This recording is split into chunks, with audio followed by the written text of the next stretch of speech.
Your controls again, I'll just do throttle. Alright. Entering in 3, 2, 1. Nice.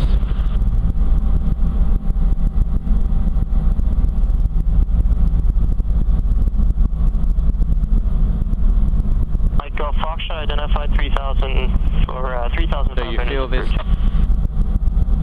Gonna feel the RPM there.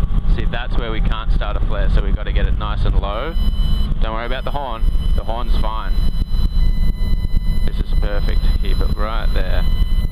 This is much better. Okay, start a flare. Now look at the RPM. Beautiful. So we didn't flare quite as hard as we could have, so we had a bit of movement, still get level.